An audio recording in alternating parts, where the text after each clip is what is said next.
여러분, 하나님께서는요, 잘 들어보세요. 가사와 가드와 아스돗조차도 여호수아가 진멸하기를 하나님은 원하셨어요.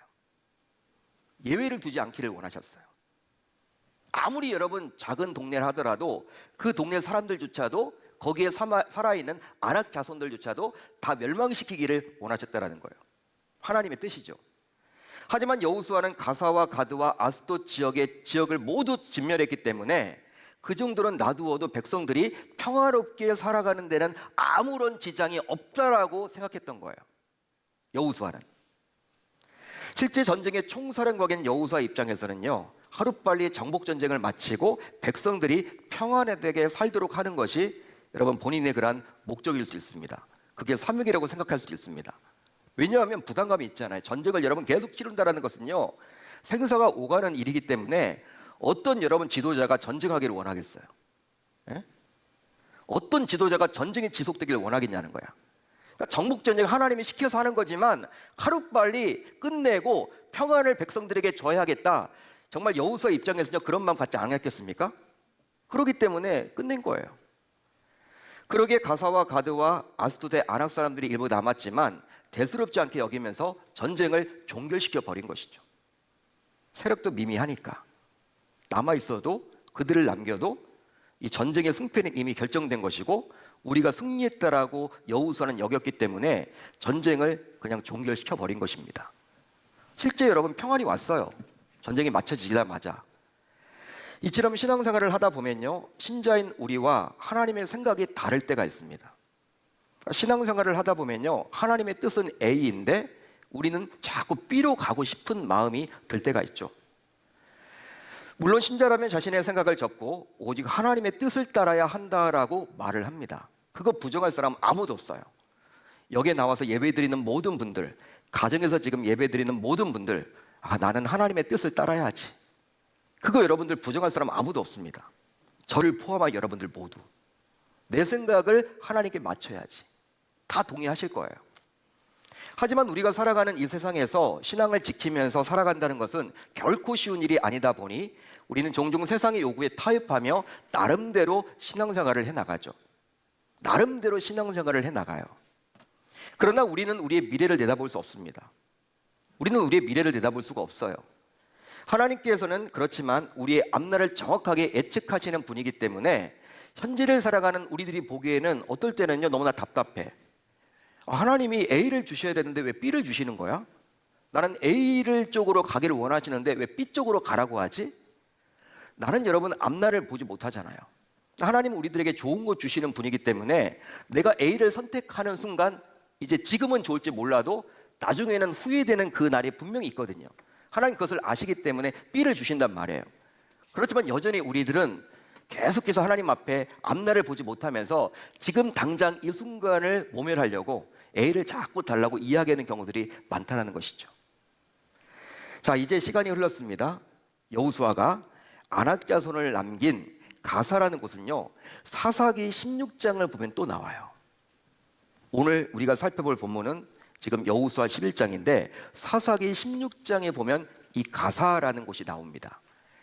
바로 이 가사라는 곳은 어느 순간 블레셋의 중요한 도시가 되었어요. 블레셋 사람들이 살아서 만들었습니다. 여호수아가 죽고 이제 이스라엘에는 여호수아의 뒤를 이을 지도자가 생기지 않았습니다. 한마디로 사사시대가 도래하게 된 거예요. 사사시대. 자신의 소견에 옳은 대로 생활하는 이 사사시대가 된 것입니다. 모세의 뒤를 이어서 여호수아, 여호수아 뒤를 이어서 없는 거예요. 이제 사사시대. 그런데 그러한 가운데 사사 삼손이 혜성같이 등장을 했습니다. 삼손, 대단하죠. 그런데 이 가사란 곳에서 삼손은 드릴라라는 여인을 만나게 됩니다. 그 내용이 바로 사사기 16장 1절이에요. 삼손이 가사에 가서 거기서 한 기생을 보고 그에게로 들어갔더니 가사에 갔다라는 거예요. 오늘 말씀에 나와 있는 내용과 연결 지어 봐야 된다는 것이죠. 그 결과 그는 어떻게 되었습니까? 삼손은 가사에 가서 드릴라를 만났어요. 여자를 잘못 만난 것입니다. 한마디로 어떻게 되었습니까? 머리카락이 잘리게 되었고 힘을 모두 상실하게 되었으며 결국 눈이 뽑히고 옥에 갇혀서 비참한 만류를 경험하게 되죠. 인생 자체가 여러분 허무하죠. 삼손의 인생을 보게 되면. 여러분, 당시 삼손에게 대항할 자가 아무도 없으리만큼 삼손은 힘이 대단한 장사였습니다. 삼손은요, 힘이요, 힘. 여러분, 삼손은 힘이요, 힘. 이스라엘 백성들 가운데 삼손보다 힘쓴 사람은 아무도 없습니다. 여러분, 이렇게 힘의 상징이 바로 삼손이다 보니까 서구권에서는 이 삼손하면요, 뭐 기독교 문화니까 서구권은 삼손하면 모르는 사람이 없어. 우리나라도 여러분들 뭐 불신자들 가운데 삼손은 다 알죠. 뭐 이렇게 크리스마스 날 이렇게 영화로 많이 또 방송도 되잖아요. 텔레비에서, TV에서. 그러다 보니까 삼손 다 알아요, 웬만하면. 혹시 여러분들 샘소나이트 가방 아세요? 샘소나이트? 여행용 가방. 삼손, 샘소나이트 거기서 나온 거예요. 브랜드를 그렇게 진 거예요. 왜 여행용 가방을 샘소나이트로 졌을까? 여러분, 왜 졌을까요? 비행기 여러분 여행 가방은요 막 던집니다. 우리는 여러분 소중하게 여기지만 비행기 여러분 짐칸에 실으면요 이 목적지에 도착하면 막 던져요. 근데 깨지지 않는다. 강하다. 삼손처럼 강한 것을 상징하는 것이 바로 샘소나이트. 그래서 그 브랜드가 그게 뜬 거예요. 서구 사람들은 다 알다 보니까 그 브랜드를 그렇게 한 거죠. 아무튼 여러분, 삼손은요 힘의 상징이야. 얼마나 힘이 세냐면 성경을 보면요 사자의 여러분 아구를 입을 찢죠. 맨손으로. 다른 무기를 가지지도 않았습니다. 사자라는 여러분 동물 대단한 거 아닙니까? 동물의 왕 사자를 입을 찢어요. 맨손으로. 이거 쉬운 일 아닙니다, 여러분. 보통 사람은 할 수가 없어요. 전혀 무기가 없습니다. 그렇게 힘센 사람이 바로 삼손이었어. 그런데 그곳, 즉 가사에서 드릴라를 만남으로 그의 인생은 기구한 인생이 되어버립니다. 실제 역사에 만약은 있을 수 없죠. 역사에 만약은 있을 수 없습니다. 그렇지만 한번 가정을 해보자고요. 만약에 여호수아가 가사를 남기지 않고 그 가사 지역을 하나님의 명에 따라서 진멸시키고 본인들이 들어가서 살았더라면 과연 어떻게 되었을까요? 과연 어떻게 되었을까요? 과연 그 땅이 블레셋이 지배하는 땅이 되었을까요? 물론 삼손은 태어나겠죠. 후대에. 그렇지만 블레셋이 그곳에 가서 살았을까요? 여호수아가 여러분 그 땅을 점령해서 그곳에서 정착해서 살았더라면? 또 한 가지, 삼손은 드릴라의 유혹에 그렇게 쉽게 넘어가서 하나님이 맡겨주신 사명인 사사의 직책을 잊어버리게 되었을까요? 그렇습니다. 여호수아는 스스로 사소한 문제로 여겨서 가사를 남겨놓았는데 그것이 자라서 결국 이스라엘을 떨게 만든 블레셋의 주요 도시가 되어버렸고 이스라엘에서 가장 힘이 센 장사인 삼손을 삼키게 되었습니다. 마찬가지로 우리가 대수롭지 않게 남겨놓은 가사는 어느덧 장성하여 아무리 강한 삼손이라도 결코 이길 수 없는 무시무시한 권력으로 우리를 짓누르곤 한단 말이에요. 자, 그렇다면 이런 사실을 통해서 저와 여러분들은 무엇을 생각해 볼 수 있을까요? 뭘 생각해 볼 수 있을까요? 바로 내가 오늘 처치하지 못한 주의 뿌리들이 싹트고 자라서 힘을 갖기 시작하면 후에 이 세상 어떤 것으로도 무너뜨릴 수 없는 가장 큰 세력이 되어 나를 공경에 빠뜨리게 한다는 것입니다. 여러분, 죄라는 것은요 처음부터 여러분 큰 죄는 아닙니다. 큰 죄는 아니에요. 처음부터. 여러분, 바늘 도둑이 소도둑 되는 거예요. 예? 도둑도 여러분 처음부터 여러분 큰 도둑하지 않습니다. 죄도 마찬가지. 처음에 마음으로 짓죠. 마음으로. 그때마다 회개를 해야 돼, 하나님 앞에. 근데 그게 여러분 쌓이고 쌓이면요 나중에는 행동으로 옮겨져요. 행동으로 옮겨진단 말이에요. 점점 죄는 여러분들 자라납니다. 장성해집니다.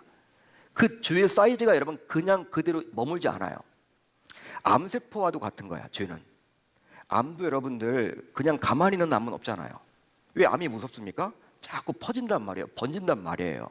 전이가 된단 말이에요. 여러분, 암이 그냥 가만히 있다 그럼 여러분 도려내면 됩니다. 그렇지만 이 암의 여러분 번지는 속도가 빠르다 보니까 그게 무서운 거죠. 죄도 마찬가지야. 점점 여러분들 장성해 나아갑니다. 자라납니다. 그게 여러분 나중에는 감당하기가 힘든 거예요. 그래서일까요? 야고보 기자는 다음과 같이 신자인 우리들에게 권면을 해주고 있죠. 욕심이 잉태한즉 죄를 낳고 죄가 장성한즉 무엇을 낳는다? 사망을 낳느니라. 죄가 장성한다라는 거예요. 죄가 점점 커진다라는 것입니다. 여러분, 가사라는 지명의 뜻은 바로 강함을 뜻해요. 히브리어 원어를 보게 되면 강함이라는 뜻을 가지고 있습니다. 그런데 공교롭게도 삼손의 이름도의 뜻도 강함입니다. 같은 단어예요. 하지만 이스라엘 백성들 가운데 가장 강한 삼손조차도 그 가사 지역에서 넘어질 정도로 가사는 어느 순간 너무나도 강한 곳이 되어버렸어요. 어느 순간. 실제 오늘 본문에서 볼 수 있는 여호수아 시대만 하더라도, 즉 여호수아 11장 시대만 하더라도 여호수아의 말 한마디, 야 그 땅을 점령하자, 가사 지역을 점령하자, 이 말 한마디만 있다면 그 가사를 쉽게 무너뜨릴 수 있었습니다. 하지만 시간이 점점 흘러서 후에는 이스라엘의 영웅인 삼손이 직접 가도 함락하지 못하는 거대한 도시로 변하고 말았다는 거예요. 그때는 할 수 있었는데, 그때 도련해 버려야 하는데, 하나님 말씀에 순종해야 되는데 그 불순종이 바로 죄 아닙니까? 그걸 하지 못하다 보니까 삼손 시대가 왔으면 삼손이 가도 어떻게 할 수가 없어. 힘의 상이고 삼손이 가도 가사 지역을 점령할 수가 없는 거예요. 이처럼 우리 시대에 할 수 있는 것을 하지 않으므로 결과적으로 후에 엄청난 위기가 닥칠 수도 있음을 우리는 반드시 기억해야 할 줄로 믿습니다. 다음으로 여호수아가 진멸치 못한 가드 지역이 이후 어떻게 되었는지 한번 살펴볼게요. 우리가 가사 지역을 지금까지 살펴봤습니다. 이제 가드 지역입니다. 자, 가드는 사무엘상 17장에 나와요. 바로 사무엘상 17장을 보게 되면 목동이었던 소년 다윗과 이 골리앗의 1대1 대결이 나옵니다. 다윗과 골리앗. 그런데 성경은 이 골리앗을 다음과 같이 소개를 해주고 있죠. 자, 사무엘상 17장 4절을 볼까요? 이렇게 나와 있습니다. 블레셋 사람들의 진영에서 싸움을 도두는 자가 왔는데 그의 이름은 골리앗이요 어느 사람이라?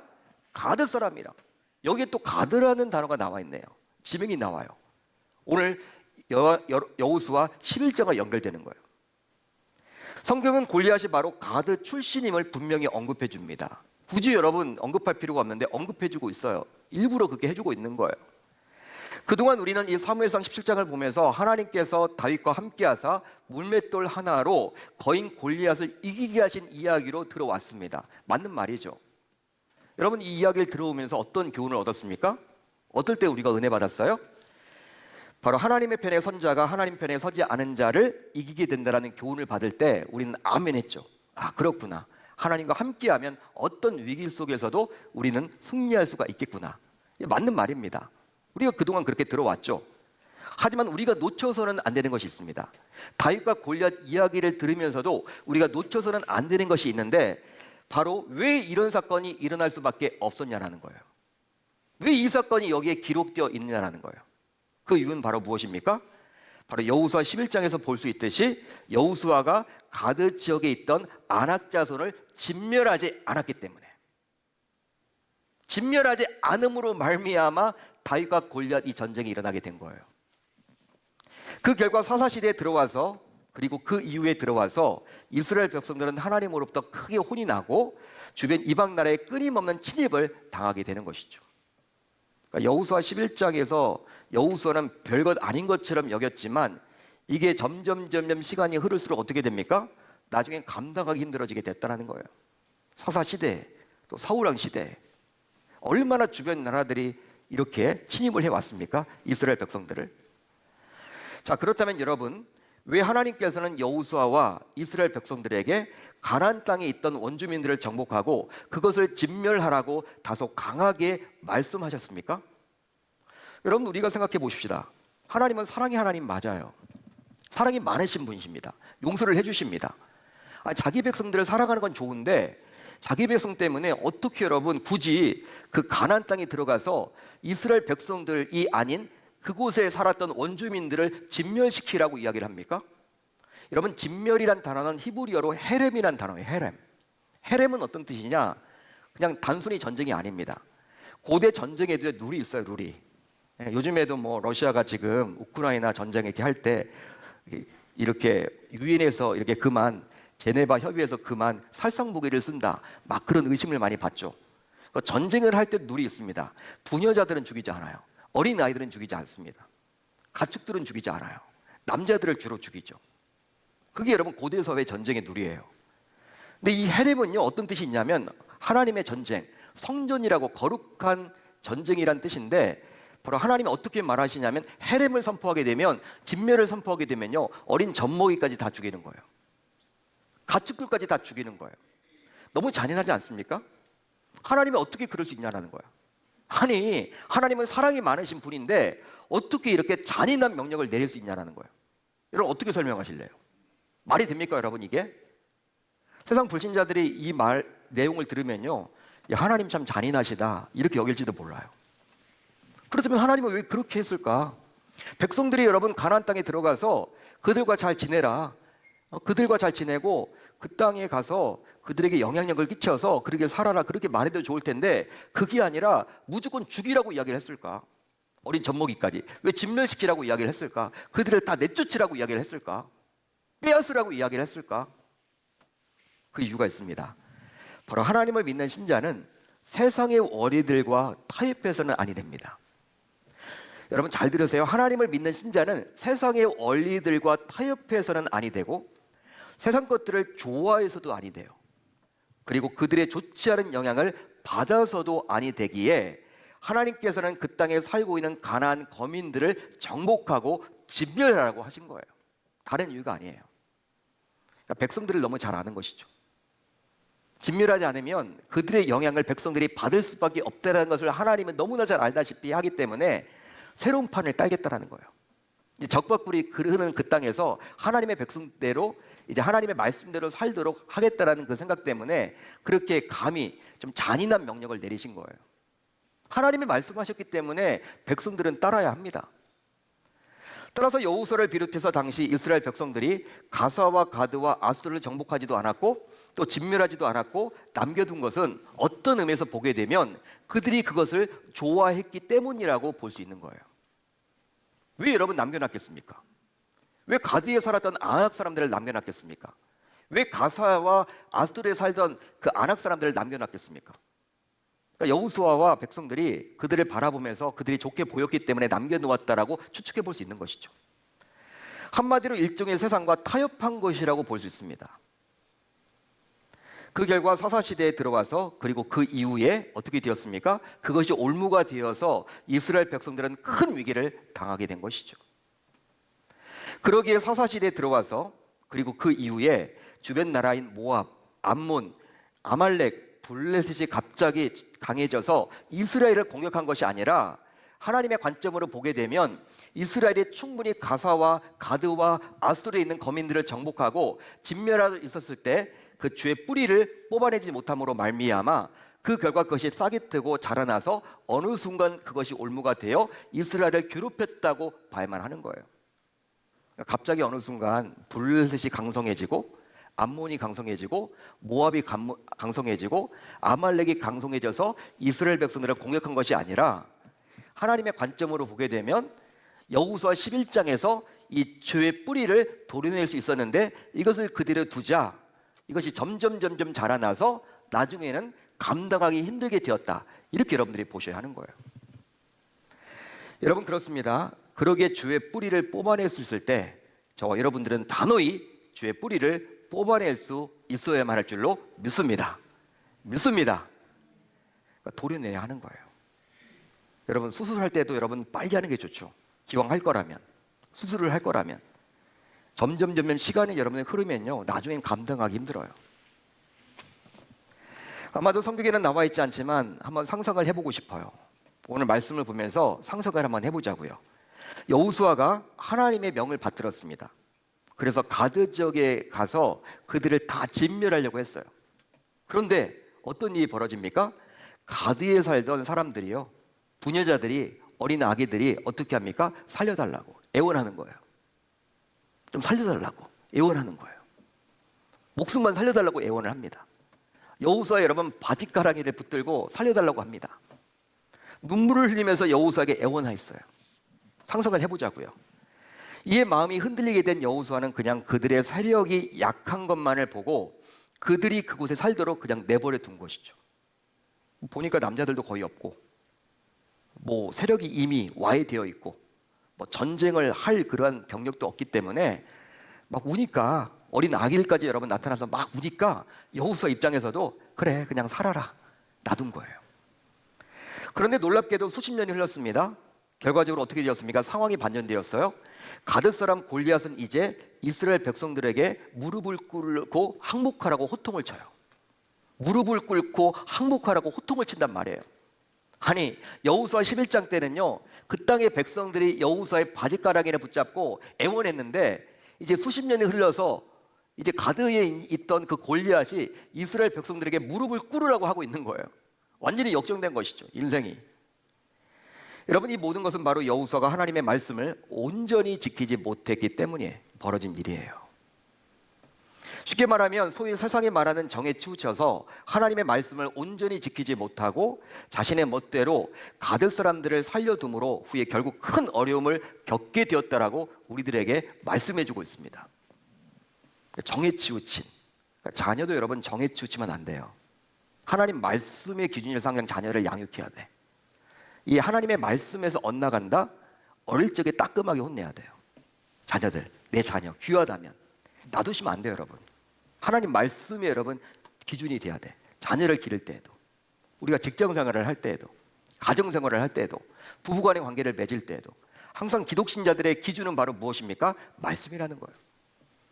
따라서 하나님의 말씀에 대한 불순종, 즉 죄의 뿌리를 그냥 놔두게 되면 나중에는 스스로의 힘만으로 감당할 수 없는 지경에 이르게 됨을 오늘 본문은 저와 여러분들에게 보여주고 있는 거예요. 그런데요, 현실을 살아가는 우리 신자들의 경우 오늘 본문에 나오는 여호수아처럼 하나님의 말씀보다도 자신의 감정 혹은 세상에서 통용되는 것과 쉽게 타협하는 경우가 얼마나 많은지 모릅니다. 여러분, 삶은 만만치 않죠. 우리가 주일날은 항상 교회에 나와서 그래, 이번 주에도 말씀드려 살겠다라고 하지만 딱 주차장부터 여러분 딱 틀려지죠. 마음이 차 타고 나가면서 여러분들 딱 들었던 말씀이 이제 떠오르지도 않고 세상에 룰이 있어서 세상의 룰을 따라야 된다고 여기죠. 여러분, 얼마나 힘든지 몰라요. 내 감정에 따라서 세상에서 통용되는 가치관에 따라서 하나님 말씀보다도 그것으로 여러분 삶을 살아간단 말이에요.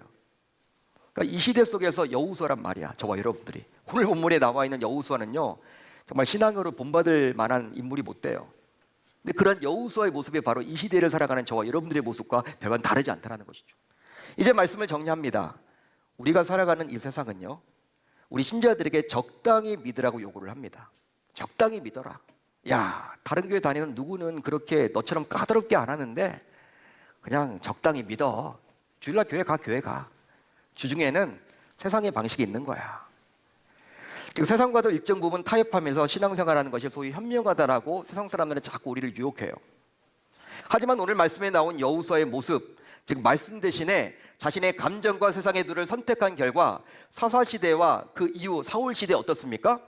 바로 이스라엘 백성들이 큰 어려움을 당하게 되었다는 사실을 우리는 결코 놓쳐서는 아니 될 줄로 믿습니다. 따라서 이제부터 우리 모두 아무리 사소해 보여도 죄의 뿌리는 뽑아내고 다짐하고 결단할 수 있는 저와 여러분들이 되셔야 하는 거예요. 내일부터 이제 우리가 3일 동안 말씀 사경회를 열어요. 말씀 사경회의 주제가 무엇입니까? 회개하라, 천국에 갈 자들이요. 죄를 회개하는 거예요. 여러분, 죄는 그냥 쌓아두시면 안 돼요. 어느 순간 이것은 나중에 감당하지 못하게 됩니다. 여러분, 한국 교회가 지금 회개 운동에 사라져 버렸어요. 우리는 부흥을 다 원합니다. 성장을 원합니다. 성숙되기를 원합니다. 그렇지만 회개는 안 합니다. 그렇지만 평양 대부흥 운동을 보세요. 평양 대부흥 운동. 평양 대부흥 운동 첫 시작이 바로 회개 운동이었어요. 산정현 교회에서 우리 길선주 목사님이 그 당시에 여러분 외국인 선교사들과 갈등이 있었거든. 외국인 선교사와 우리나라 여러분 목사님들 사이에 갈등이 있었거든. 서로 미워했거든. 반목이 있었거든. 주도권 다툼을 했었거든. 회개 운동이 터진 거예요. 길선주 목사님이 나아가서 앞에 나와서 누구 선교사님을 내가 미워했다라고 솔직하게 고백을 하는 거예요. 성령의 역사가 나타나는 거예요. 외국인 선교사님도 나도 지금까지 처음에 조선 땅에 왔을 때 그 순전했던 그 믿음이 아니라 이 한국 교회를 내가 생각한다고 했지만 내 것만 챙겼더라고. 외국인 선교사님도 그렇게 회개하는 거야. 나중에 결과적으로 어떻게 됩니까? 부흥 집회가 끝나지 않는 거예요. 평양 전체가 복음화된 거예요. 뒤집어지게 된 거예요. 평양이 본래 이 동양의 예루살렘. 지금 여러분 공산당이 들어가서 이렇게 어려워졌잖아요. 신앙을 다 잃어버렸잖아. 여러분 그때 믿었던 분들이 한국에 내려와서 6.25 전쟁 때 영락교회도 세우고 충영교회도 세우고 굵직굵직한 이북 분들의 신앙을 가지고 그렇게 세운 거예요. 모든 여러분 부흥의 운동은, 모든 여러분 성장과 성숙은 회개로부터 시작합니다. 내일 이제 시작되는 이 3일간의 부흥 집회를 통해서 저는 우리 교회 성도님들만 은혜 받는 것이 아니라 우리 교회 성도님들이 받은 그 은혜를 가지고 직장에 가시고 사업도 하시고 가정도 이루시고 학교에 가셔서 정말 이 광명전체가 뒤집어졌으면 좋겠습니다. 광명전체가 은혜 받는 귀한 시간이 되었으면 좋겠어요. 평양 대부흥운동이 일어났던 것처럼 광명 대부흥운동이 내일 그런 집회에서부터 시작되었으면 좋겠습니다.